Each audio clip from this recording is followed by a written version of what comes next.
దాని మీద కూడా మనం వీ కెన్ దాని మీద కూడా we can have press meet ఇష్యూస్లో అన్నీ కూడా. సో దీంట్లో చూస్తే కనుక ఇప్పుడు మనకి మీ అందరికీ తెలుసు ఇప్పుడు ఈ క్లౌడ్ బర్స్ అంటే క్లౌడ్ బర్స్ ఈజ్ మనకి 10 సెంటీమీటర్స్ ఆఫ్ రైన్ఫాల్ ఇన్ ఇది మనకి 1 hour ఉండేది. Or mini cloud burst 5 centimeters of rainfall. అది మినీ క్లౌడ్ బర్స్ అనేది యాక్చువల్గా మన ఐఎండి ప్రోటోకాల్లో ఉండదు, ఐఎండి దీంట్లో, బట్ అది కూడా వాడుకలో అయితే ఉంటుంది. ఈ మధ్యకాలంలో చాలా ఎక్కువ ఈ క్లౌడ్ బర్స్, మినీ క్లౌడ్ బర్స్ అనేది కూడా మనకు వస్తున్నటువంటిది మనకి డేటాతోటి కూడా చెప్తుందన్నమాట. అండ్ ఈ డేటాలో కూడా మనం చూస్తే కనుక hire rainfall intensity in core and older urban హైదరాబాద్లో ఎక్కువ కనబడుతుంది అనమాట. అంటే హై ఇంటెన్సిటీ అంటే గతంలో కనుక 2 సెంటీమీటర్లు పడితే ఇప్పుడు 5 సెంటీమీటర్లో లేకపోతే 8 సెంటీమీటర్లో మన ఈ మధ్య మనం చూసాం. ఇది కుత్బుల్లాపూర్లో దాదాపు 18 సెంటీమీటర్ల వర్షపాతం రికార్డ్ అయింది.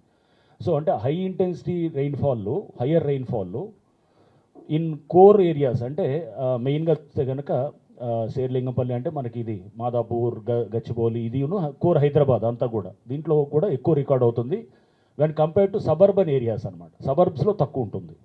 సో దానికి కూడా కారణాలు కూడా చెప్తాను, అది కూడా ఎందుకు మనకి కోర్ హైదరాబాద్ ఇదంతా అనేది కూడా.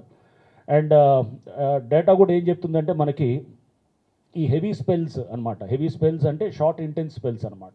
సో వెరీ షార్ట్ పీరియడ్లో చాలా హెవీ ఇంటెన్స్ స్పెల్స్ అది మోర్ ఫ్రీక్వెంట్గా పెరుగుతుంది అనేది కూడా డేటా మనకు చెప్తుంది అన్నట్టు. సో మనకి టీజీడీపీఎస్ ద్వారా కానివ్వండి, మీరు నార్మల్గా మనం ఇతర ఐఎండి నుంచి తీసుకున్న డేటా నుంచి కూడా తీసుకుంటే కనుక ఈ షార్ట్ ఇంటెన్స్ స్పెల్స్ అనేది కూడా మనకి విపరీతంగా పెరగటం అనేది. సో దీనికి ప్రధానమైన కారణం కూడా ఏంటంటే సిటీ మీద ఎక్కువ, అంటే ఇది ఉత్తి హైదరాబాదే కాదు, మనం ఢిల్లీలో గుర్గాం చూసాము, లేకపోతే ముంబై చూసాము, లేకపోతే బెంగళూరు చూసాము. ప్రతి సిటీలో కూడా రేపు ఈ వర్షపాతం సిటీల వరకు ఎక్కువ అవ్వటానికి మనకి చూస్తున్నాం అనమాట. అంటే డేటా కూడా అదే చెప్తుంది. కారణాలు ఏంటి అంటే కూడా మనకి ఒక హీట్ ఐలాండ్ అనేది ఒక కాన్సెప్ట్ మీకు అందరికీ కూడా ఉంటుంది. ఇప్పుడు మనందరికీ జనరల్గా గ్లోబల్ వార్మింగ్ మీద ఆల్మోస్ట్ లాస్ట్ 250 yearsలో 1.5 degree సెంటీగ్రేడ్ మొత్తం ఓవరాల్గా గ్లోబల్గా టెంపరేచర్ రైజ్ అనేది మనకు తెలుసు. దాంతో చాలా మార్పులన్నీ కూడా గ్లోబల్ వార్మింగ్ ద్వారా వచ్చినాయి. బట్ మీరు ఇక్కడ చూస్తే కనుక రికార్డ్ అవుతుంది అనమాట. సో అంటే సపోజ్ మనకి ఇప్పుడు ఊరి బయట కన్నా హైదరాబాద్ సిటీలో టెంపరేచర్స్ ఎక్కువ ఉంటాయన్నమాట.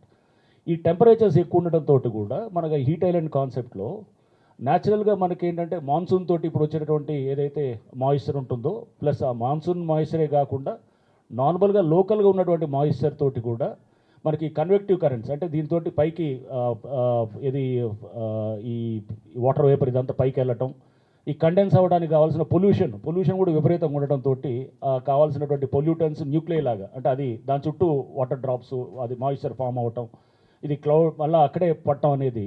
అంటే హైదరాబాద్ సిటీ లాగా అన్ని సిటీస్లో కూడా ఈ హీట్ ఐలాండ్ కాన్సెప్ట్ తోటి ముందు కూడా మనకి ఎక్కువ వర్షపాతం రూరల్ ఏరియాస్ కన్నా ఎక్కువ రికార్డ్ అవ్వడానికి ఇక్కడ మనకి డేటా తోటి కానీ ఇదంతా కూడా తెలుస్తుంది.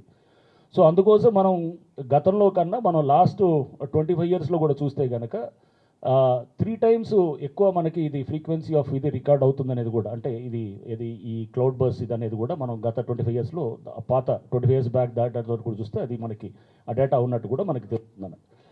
సో అంటే ఒక రకంగా ఇప్పుడు ఇవన్నీ చెప్పడం ద్వారా ఏం చెప్పాలనుకుంటున్నామంటే బేసికల్గా సిటీస్లో ఎక్కువ వర్షపాతం రికార్డ్ అవుతుంది.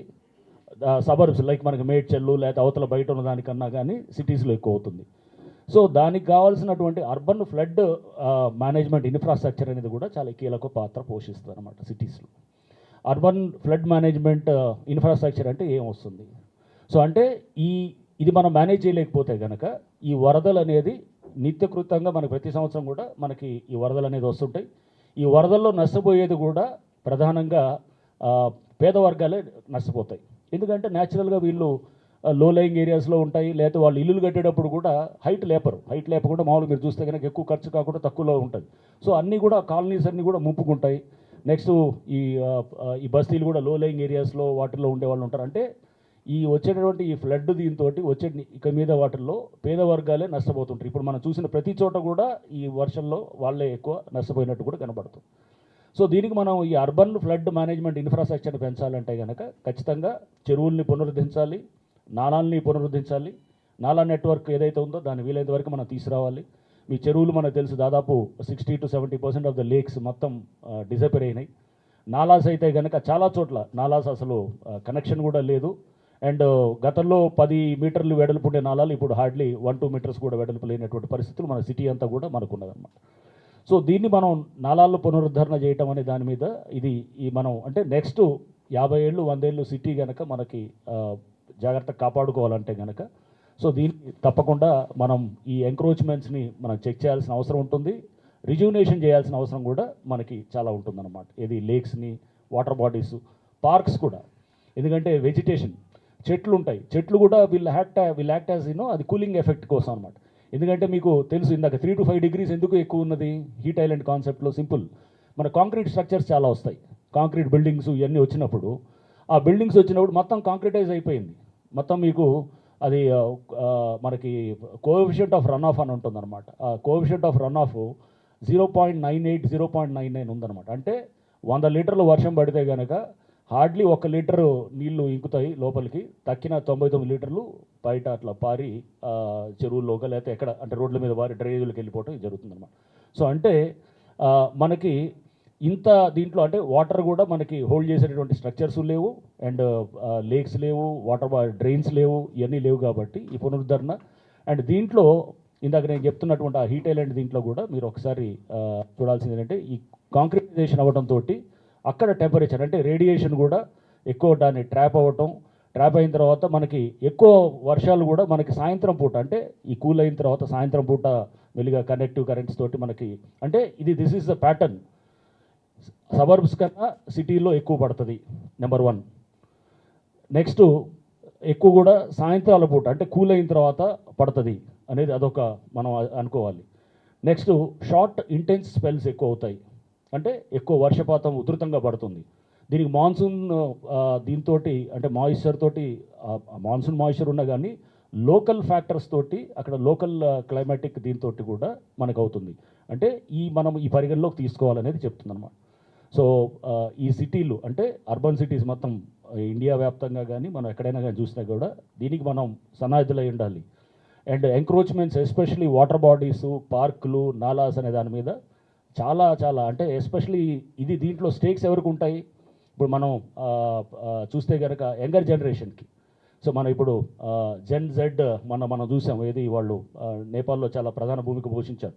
ఈ ఎంక్రోచ్మెంట్స్ దాంట్లో కూడా ఇట్లాంటి వాళ్ళకి చాలా ప్రధానమైన పాత్ర ఉంటుందన్నమాట. ఎందుకంటే రేపు ఫ్యూచర్ వాళ్ళదే కదా, వాళ్ళ ఫ్యూచర్ వాళ్ళే రేపు వాళ్ళు రాసుకోవాలి. వాళ్ళ ఫ్యూచర్లో ఇప్పుడు రేపు చెరువులు ఎవరిని ఆక్రమించినా, పార్కులు ఆక్రమించినా, లేకపోతే నాలాలు ఆక్రమించినా ఎక్కువ నష్టపోయేది ఈ ఉండేటువంటి యంగర్ జనరేషన్ అనమాట. సో అందుకోసం younger generation has a bigger role in వాళ్ళ స్టేక్ హోల్డర్స్ కూడా ఉంటారు. అఫ్కోర్స్ అందరితో ఉంటుంది, వీళ్ళకి ఇంకా they have a bigger role. So ఈ అన్నిటి నేపథ్యంలో మనము ఈ డిజాస్టర్ మేనేజ్మెంట్ కూడా చూడాలి. అండ్ మనం డేటా కూడా మేము ఇచ్చాము, మీ అందరు కూడా ఈ కాపీస్ కూడా ఇచ్చుంటారు బహుశా. సో మనకి దీంట్లో ఈ డిజాస్టర్ మేనేజ్మెంట్లో కూడా మనం చూస్తే కనుక మన దగ్గర ప్రస్తుతానికి 51 డిఆర్ఎఫ్ టీమ్స్ ఉన్నాయి. సో దీన్ని త్వరలో అంటే దాన్ని యాక్చువల్గా 72 టీమ్స్కి త్వరలో పెంచడానికి గవర్నమెంట్కి ప్రతిపాదనలు కూడా పంపిస్తాము. ఎందుకంటే యాక్చువల్ ఒరిజినల్గా మన క్యాబినెట్ అప్రూవల్ ఇచ్చింది 72కి, బట్ అప్పుడు ఇనీషియల్గా మనం 51 దానికి చేసాము. సో దాన్ని 72కి చేయడానికి కూడా గవర్నమెంట్ ప్రతిపాదనలు పంపుతాం.